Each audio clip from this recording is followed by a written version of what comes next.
края на 19 век полицията открива 11 свежо погребани тела във овощна градина в малък хотел в Канзас, собственост на семейство Бендер. В рамките на няколко дни случаят с кървавите извършвани спиритически сеанси гръмна из цяла Америка и членовете на семейството получиха прозвището Кървавите Бендери. Но каква е истината за тази мистична история? Как престъпниците успяха да скрият случващото се? Какви мотиви са имали и защо полицията така и не успява да ги залови? Днес ще ви разкажа истината за една ужасно зловеща история на първото документирано семейство серийни убийци в САЩ. Изследване на нови територии и спиритически сеанс. Историята на семейство Бендер започва през 1870 година.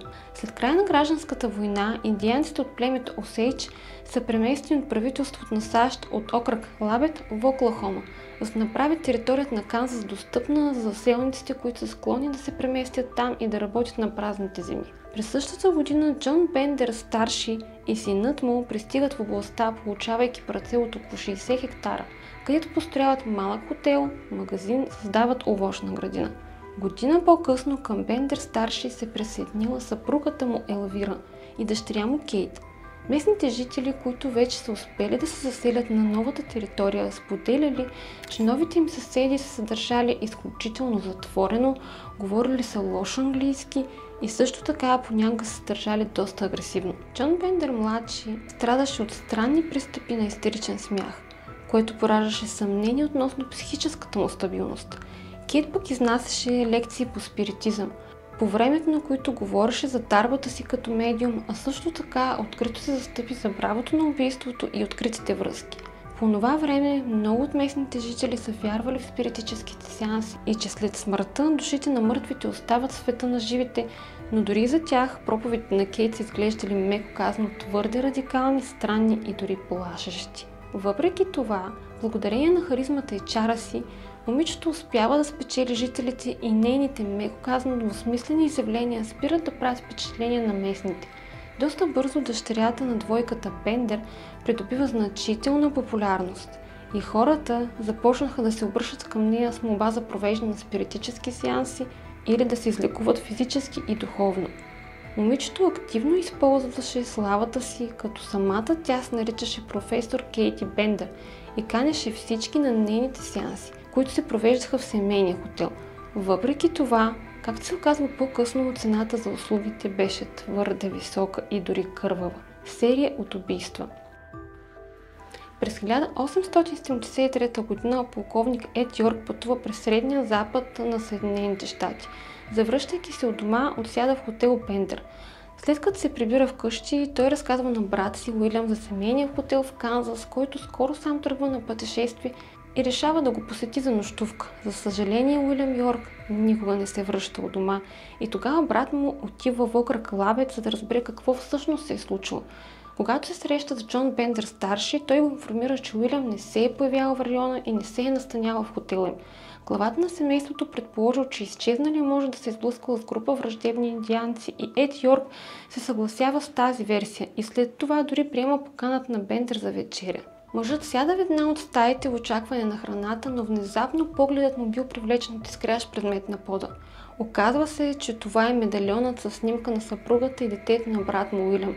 Тогава Ед Йорк избягва от хотела, за да се върне придружен от местния шериф, който да разпита членовете на семейството. Според друга версия, преди вечеря полковникът започва да разпитва местните жители за изчезналия си брат и те му казват, че са видели Уилям Йорк с Кейт. По един или друг начин Ед успява да напусне стените на зловещия хотел и да стигне до офиса на шерифа и на следващия ден да се върнат в хотела за помощ. Но по това време цялото семейство вече беше избягало, изоставяйки добитъка и домакинството си. Когато полицията започнала да претърсва сградата, в една от стаите открила смразяваща находка.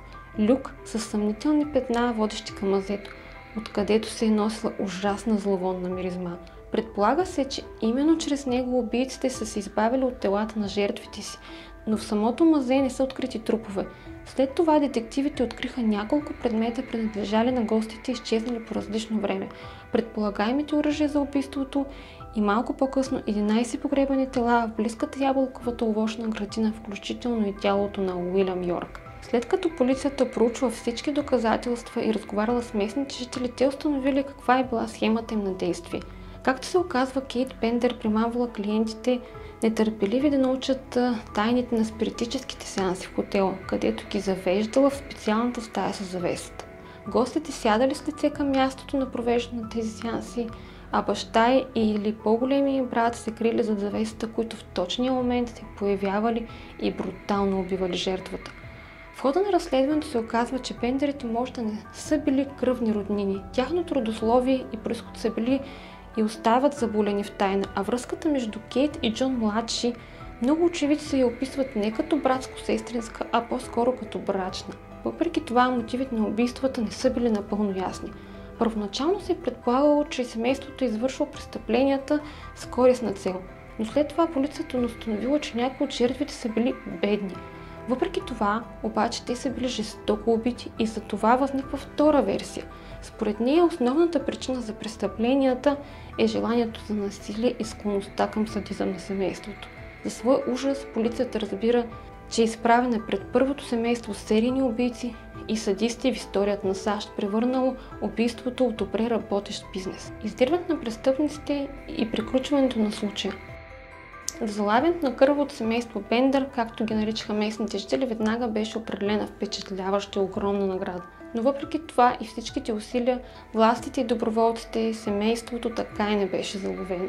Според различни очевидци от отдалечени краища на Америка, жителите уж ги идентифицирали избягалите престъпници, но нито един от докладите така и не получи потвърждение. Скоро правителствените служби и полицията се отказали от опитите да намерят избягалите убийци. Шокиращ факт е, че ловците на страховити сувенири буквално разкъсаха хотела Бендер на тухли.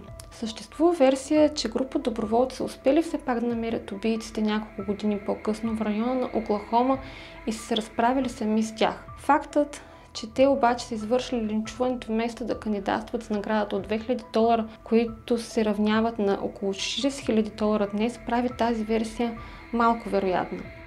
По един или друг начин, следите на кървавите Бендери бяха изгубени.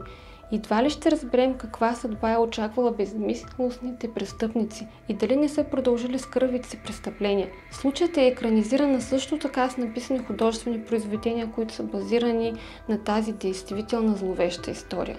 Ако ви е било интересно, не забравяйте да дадете един лайк, да се абонирате за канала и да споделите в коментар каква да бъде темата на следващото видео. Благодаря ви, че гледахте и до скоро!